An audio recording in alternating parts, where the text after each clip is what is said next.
If you're new to our channel, don't forget to hit the subscribe button. Let's bring in our guest this week. Go to the IV Organics 3-in-1 Plant Guard Hotline, Holly.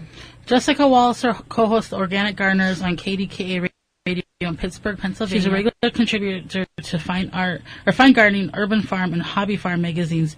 Jessica also serves on the editorial advisory board of the American Horticulture Society.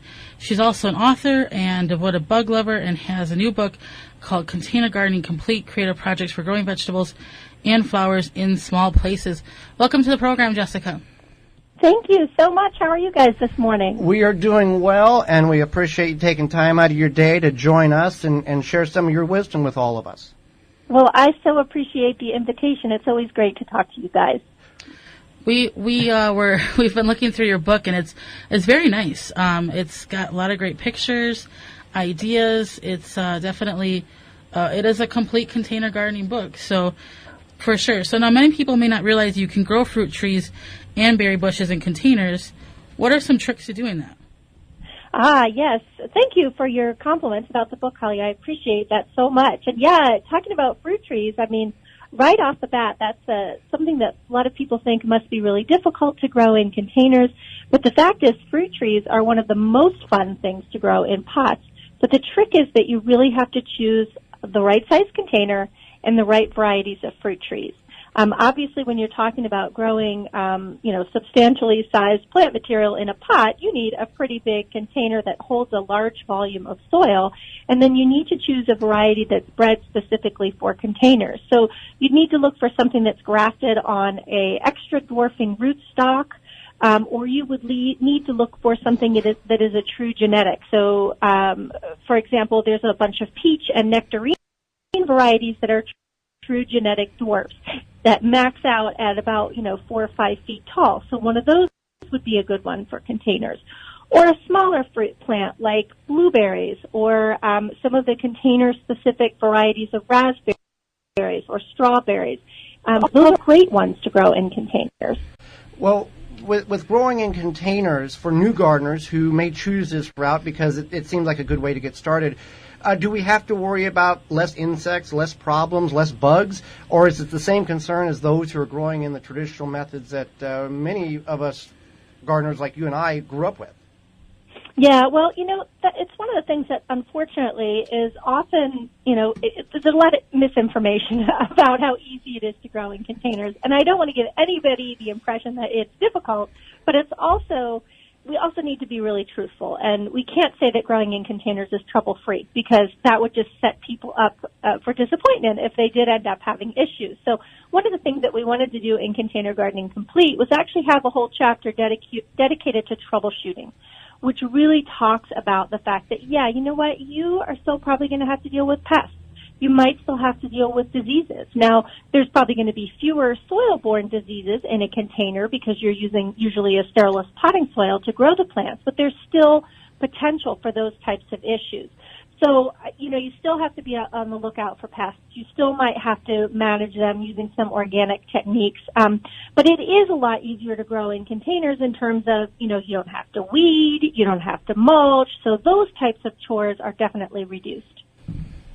Great. Now, when choosing a container to grow something in, is there a type of container or material you would say is an absolute terrible idea?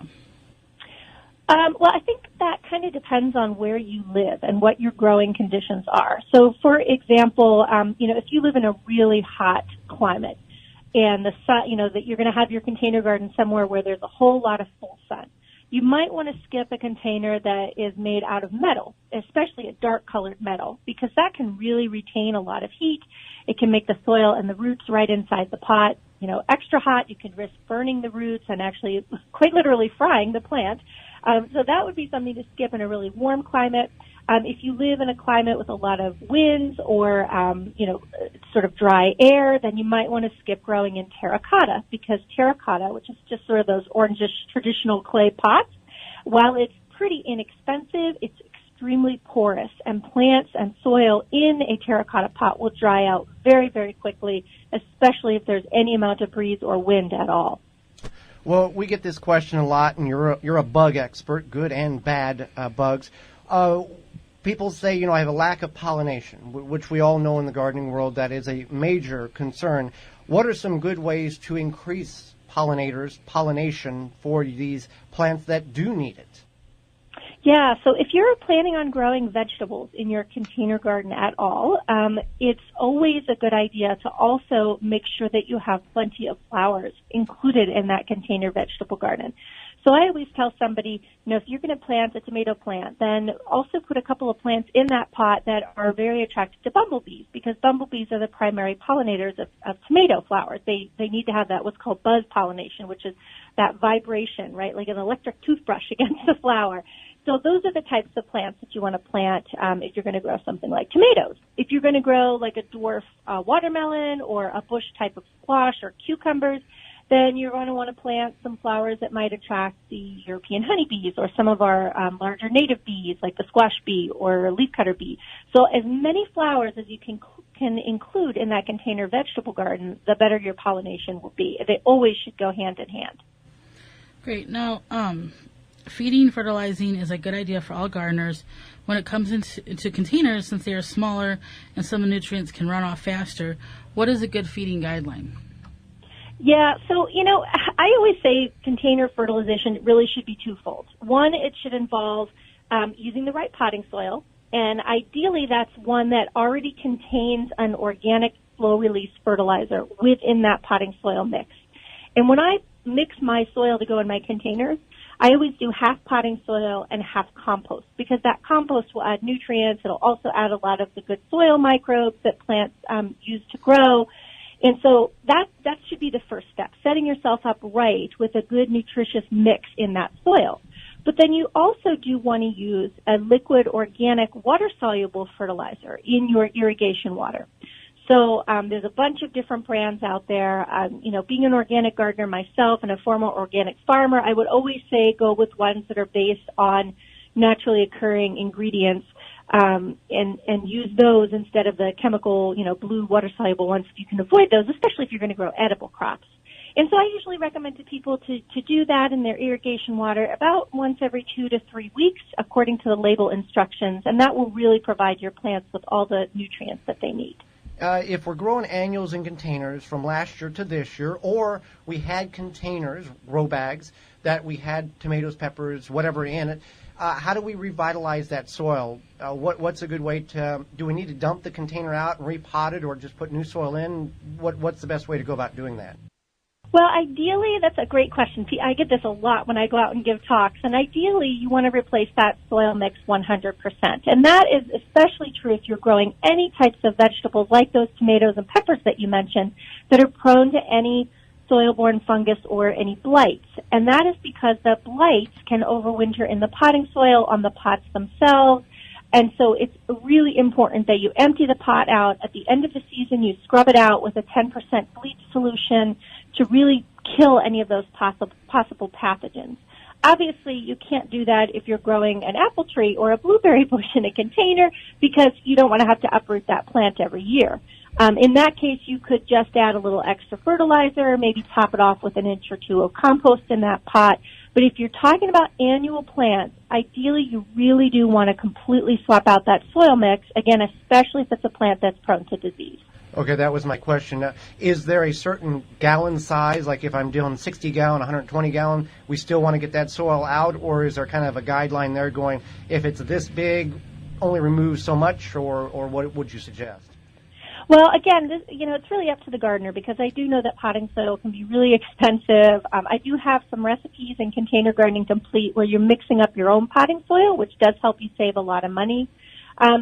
Technically, as a horticulturist, because I want you to prevent diseases, I need to say replace 100% of that potting soil. But if it's just out of your budget to do that, completely out of your budget, I would at the very least empty it out, mix it with some fresh compost, add some new potting soil to it, still clean out the pots, but then you can go ahead and reuse that. But ideally, you do want to replace it if you can. And this is very important, that you need to be visual about your plants, knowing what a disease looks like versus if it's just too dry or other things, because then you know what you need to do the following year to prep for the next season. That is absolutely true, and that is why that troubleshooting guide, or a troubleshooting guide like the one in the back of Container Gardening Complete, is so important, because it does have pictures of, what does septoria leaf spot look like?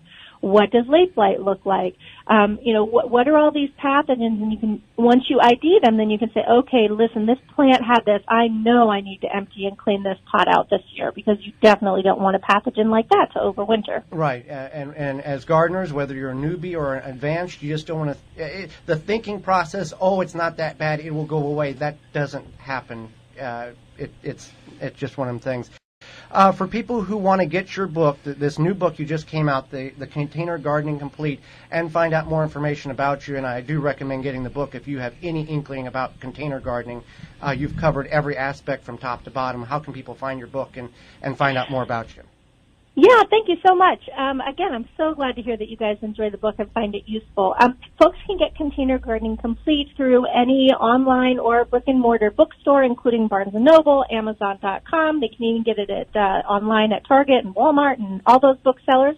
And they can find more information about me on one of two different websites, just JessicaWalliser.com or SavvyGardening.com. Well, Jessica, we appreciate you taking your time, being with us, and sharing all this information with us to help us be better gardeners and container gardeners. Thank you so much for the invitation. I always enjoy talking with you. Thank you, Jessica. Thank you for checking out the Wisconsin Vegetable Gardener Radio Show. For more, go to the WisconsinVegetableGardener.com for full-length in-studio video and podcast replay of Season 1. Season 2 underway and added weekly. Tweet us at TWVG Show or hashtag TWVG to be part of the program.